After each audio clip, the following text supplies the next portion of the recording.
우선 그 현 정부의 대북 정책과 문화 교류에 대해서 간단히 살펴본 후에 주제로 들어가도록 하겠습니다. 현 정부의 대북 정책은 한반도 신뢰 프로세스입니다. 튼튼한 안보를 바탕으로 남북 간 신뢰를 형성함으로써 남북 관계를 발전시킨다, 이런 그 기본 컨셉을 갖고 있습니다. 이 한반도 신뢰 프로세스는 그 역대 정부와 마찬가지로 민족 공동체 통일 방안에 기반을 두고 있는데요. 우선 뭐 화해 협력, 그다음에 남북 연합, 그다음에 이제 일민족, 일국가, 통일국가 3단계로 완성하는 그런 통일 방안이 되겠습니다. 대북 통일 정책 추진 내용을 이제 보게 되면은 2014년 작년, 그러니까 신년 기자회견에서 대통령께서 통일 대방문을 이렇게 말씀하셔가지고 통일 비용이라든가 사회적 혼란을 우려하는 일부 부정적인 시각을 상당 부분 이게 희석을 시켰습니다. 그리고 작년 3월에 드레스덴 통일 구상이라 해가지고 문화 교류와 관련해서는 남북 주민 간 동질성 회복을 위한 민간 접촉이라든가 서울 평양에 남북 교류 협력 사무소, 이걸 이제 설치하는 것을 제안했는데, 지금 저 2015년 그 통일부 업무보고에 남북 결합 문화원이라는 걸로 이렇게 지금 현재 약간은 좀 구체화된 그런 상황이 있습니다.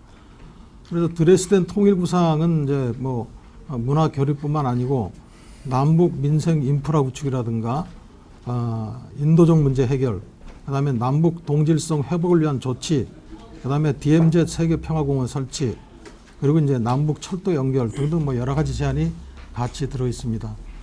그리고 작년 7월에 통일준비위원회를 발족을 시켰고, 그다음에 8월 15일에는 이제 광복절 대통령 축사를 통해서 환경, 민생, 그다음에 문화 등 3대 통로를 통한 생활 공동체 형성을 제안했습니다. 특히 이제 문화의 통로 같은 경우는 작은 것부터 소통해서 남북 주민 간 동질성을 회복한다, 이런 그런 제안을 이제 했습니다. 그러면 현 정부의 어떤 문화 교류 기본 방향과 대북 제안에 대해서 말씀드리면, 이 전체적으로 점점 그 어떤 그 완화된 입장을 보이고 있는데, 우선 실로 프로세스에 의한 기본 방향은 강력한 억지와 안보를 바탕으로 하되 남북 간 신뢰가 형성될 경우 이렇게 조건을 걸었습니다. 그러다가 그 인수위원회에서 제안한 이제 국정과제를 보게 되면은 정치 군사적 신뢰 구축과 교류 협력 진전을 상호 보완적으로 균형 있게 추진한다, 이렇게 조금 좀 완화된 그런 표현을 썼고, 그다음에 이제 그 통일부에서 계속 방북 인원을 승인하면서 뭐 오이사 조치에도 불구하고 순수 민간 차원의 어떤 그런 문화 교류에 대해서는 지속적으로 이제 승인을 하겠다, 이런 그 상당히 완화된 입장을 계속 보여오고 있습니다. 그럼 여기에 대해서 북한의 어떤 그런 반응은 어떤가 보면은 뭐가 그렇게 불안한지, 또 뭐가 그렇게 억울한지 저건 어떤 식으로 표현하냐면, 변함없는 동족 압살 야망의 발로다, 체제 대결과 북침 야망을 실현하는 반통일 대결 정책이다, 이런 그 맹렬한 비난과 거부사를 분명히 하고 있습니다. 그래서 작년 그 10월 4일에 그 인천 아시안게임 폐막식에 그 고인사 3인이 참석해서 잠시 이제 화해무드가 되는 듯 하다가 현재는 거의 다시 전망이 어두워진 그런 상태에 있습니다. 그럼 기존의 그 여태까지의 어떤 남북 문화예술 교류의 실적, 그리고 이제 성과에 대해서 좀 말씀을 좀 드려야 할 것 같습니다. 우선 통계가 잡힌 그 24년간 1991년부터 2014년까지 통일부가 승인한 사회문화 교류 총 건수는 156건이 되겠습니다. 그 중에서 이제 문화예술 분야는 96건이 되고요.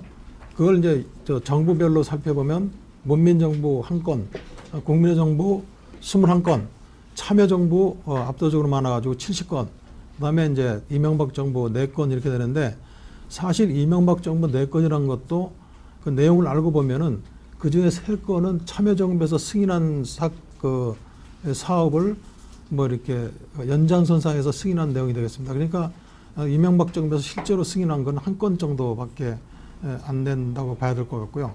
그 다음에 현 정부에서 새롭게 승인한 협력사업은 아직은 없습니다. 그 다음에 이제 남북문화교류 실적을 보시게 되면, 아까는 이제 승인 실적이고요. 통일부 승인을 받지 않고 이제 해외에서 하는 그런 교류가 있고, 문화예술 사업으로 협력 사업으로 승인받지 않고 이제 단순히 북한에서 미술품을 반입한 후에 이제 국내 전시하는 경우가 있기 때문에 이러한 것을 다 이렇게 취합을 해보면은 뭐 정확한 통계는 아닙니다. 그렇지만은 저희들이 집계해 본 결과 한 247건 정도 교류가 있었다 이렇게 볼 수 있겠습니다.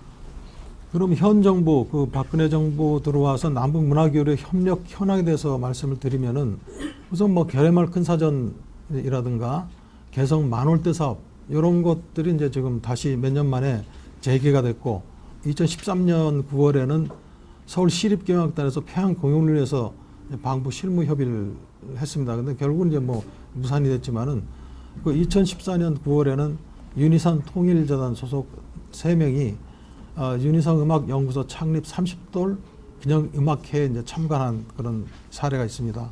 그리고 이제 남쪽에서 한 행사를 보게 되면은 주로 뭐 북한 영화를 상영한다든지 또 그렇지 않으면 북한 미술품 들여가 가지고 미술 전시를 한다든지 이런 소소한 것들이 몇 건 있었습니다. 그러면 이제 그 사업뿐만 아니고 방북하고 방남하는 그 인원수를 이제 지금 따져보게 되면은 거의 뭐 압도적으로 방북이 많죠. 거의 뭐 일방적인 형태로 남북 교류가 이루어진다고 이렇게 볼 수 있는데 158건 2,449명이 이제 방북을 했고 방남한 인원은 8건 540명인데 해방 후 최초의 남북 교류라고 할 수 있는 그 1985년 9월 달에 남북 이산 가족이 상봉이 있고 거기에 따라 가지고 그 서로 이제 상호 방문 교육이 있었습니다. 방문 공연이 있었는데 그때 당시에 이제 그 50명이 이제 왔다 갔다 했죠. 그래서 만약에 정확한 통계, 이건 통일부에서 통계를 잡기 이후에 이렇게 잡은 거고 만약 그까지 포함한다면은 여기에 한 건 50명씩 이렇게 추가를 하면 되겠습니다.